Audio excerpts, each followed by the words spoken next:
All right. I used to enjoy going fishing quite a lot. I don't get to go out very much anymore, but I still enjoy it quite a bit. It was always so exciting to finally pull in that one big fish. One thing that was always very frustrating, though, was that when you got home and told everyone how big the fish was, no one seemed to believe you. There was a reason why, when we're caught in an exaggeration, it's called a fish story. Fishermen are notoriously bad about adding inches to their catches. Some inches are added by imagination, and others, and I have seen this, would stretch the fish or actually step on the fish while they held the ruler down to make it an inch or two longer, especially if they needed to get it up to the legal limits.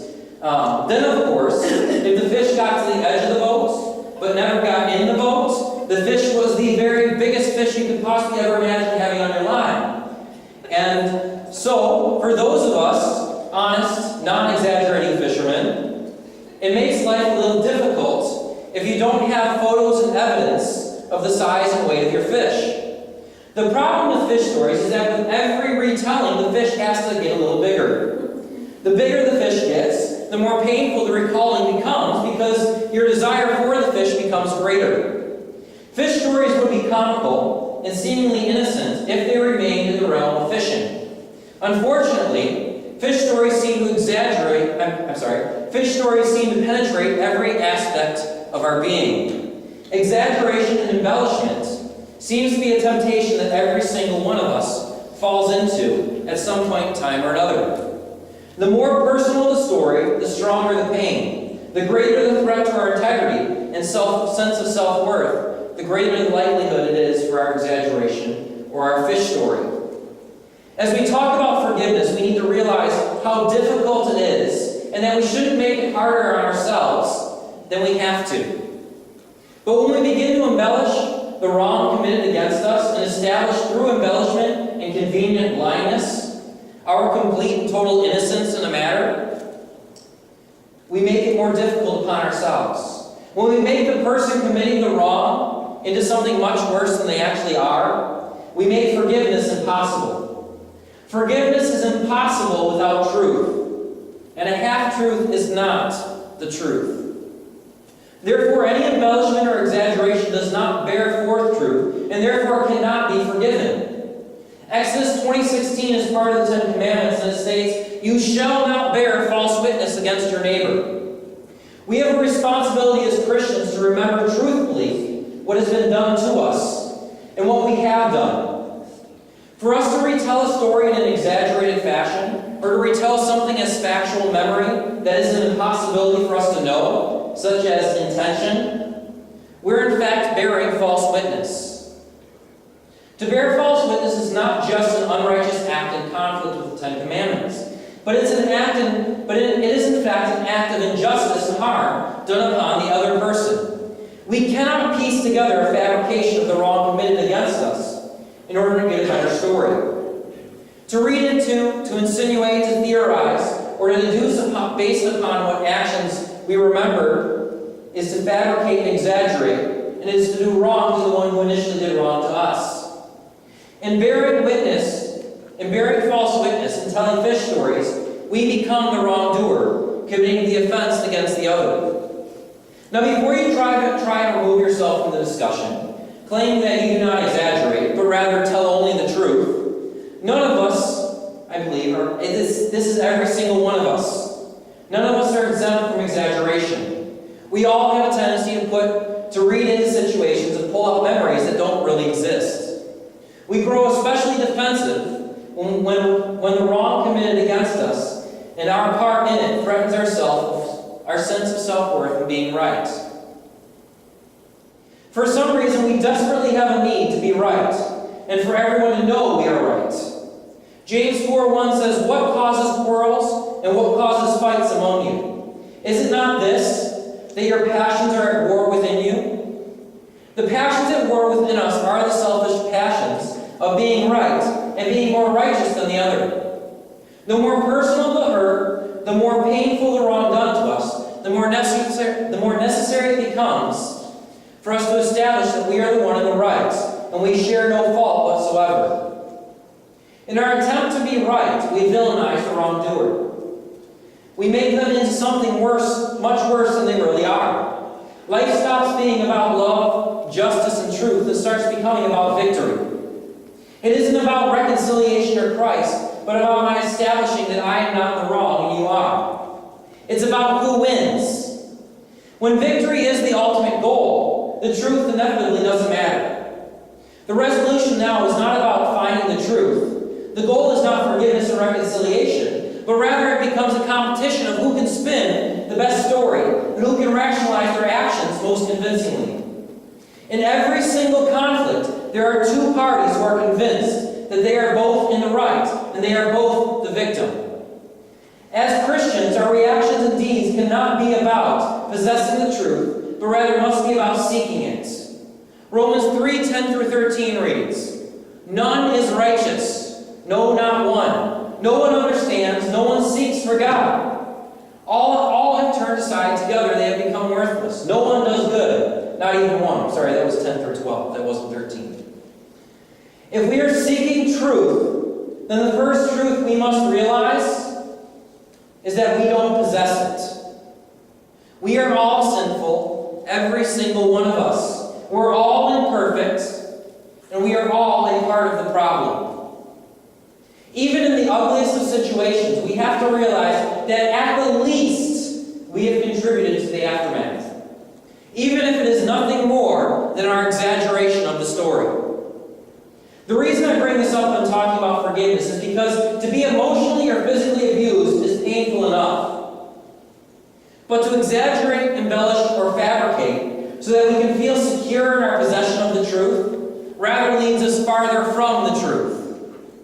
It makes forgiveness bigger than it is. And it creates barriers that cannot be overcome unless we acknowledge the truth of the matter. This makes life a little difficult when you realize that what we talked about last week, and that forgiveness is not optional, but rather a mandatory action, and is in fact the only result when Jesus is allowed to be present in our lives. Exaggeration promotes separation and division. It makes reconciliation impossible. You may be able to find a way to forgive that which you exaggerated, but you will never find a wrongdoer willing to admit to an exaggeration. Therefore, forgiveness may be possible when we bear false witness, but the purpose of forgiveness, which is reconciliation, is impossible in the presence of a false truth. It pushes people away. It does not solve problems, but rather creates more. We have to realize and accept that who we are is shaped by our memories and how they affect us. We need to acknowledge that we are not just shaped by memories, but we ourselves shape the memories that shape us. A memory of an easily forgivable offense can become nearly unforgivable when we put a sinister spin on the memory and demonize and dehumanize the offender. We can either view ourselves primarily as a person who was terrorized by people against whom we were helpless and whose intentions were evil, or we can see ourselves primarily as a person who, after some suffering, has been delivered by God and given new life.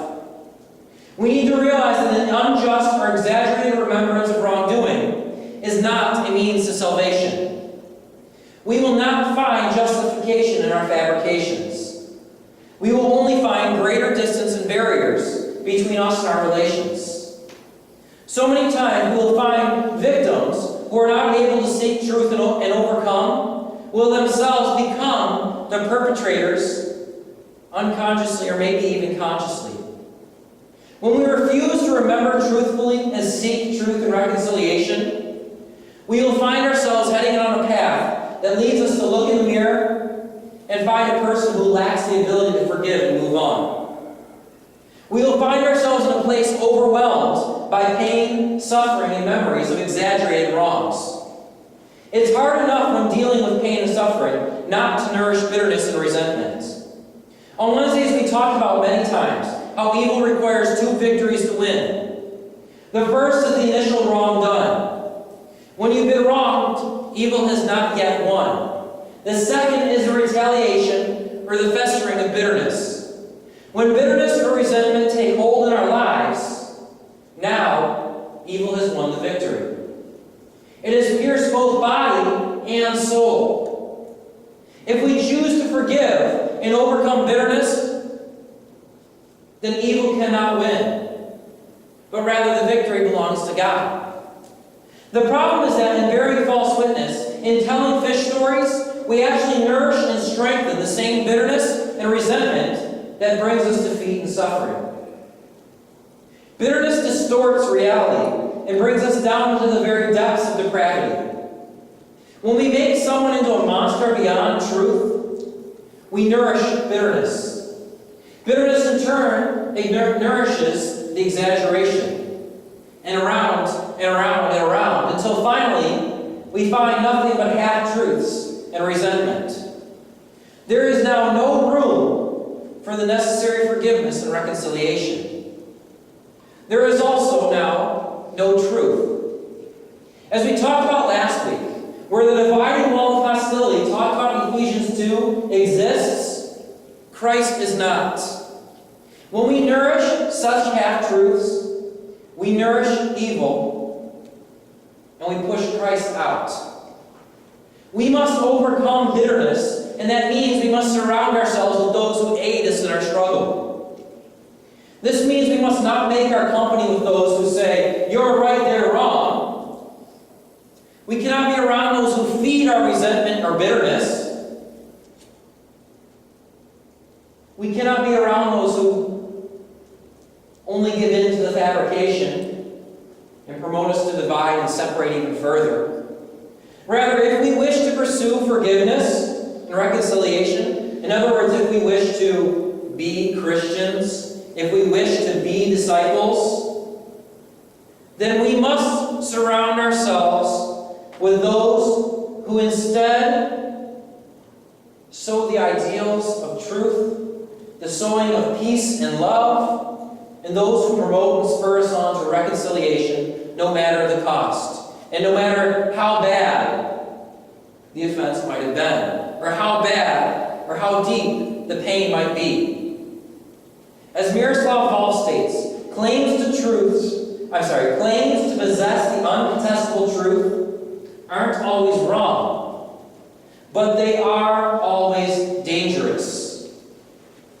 One of the grounding aspects of godly wisdom found in James was that it is open to reason.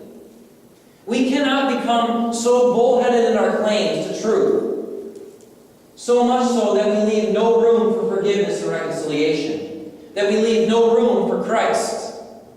Ephesians 4:15 says that we should speak the truth in love. Truth and love are inseparable. God is truth and God is love. Where there is not love, there is not truth. Where there is not truth, there is not love. And where there is not one or the other, there is not God.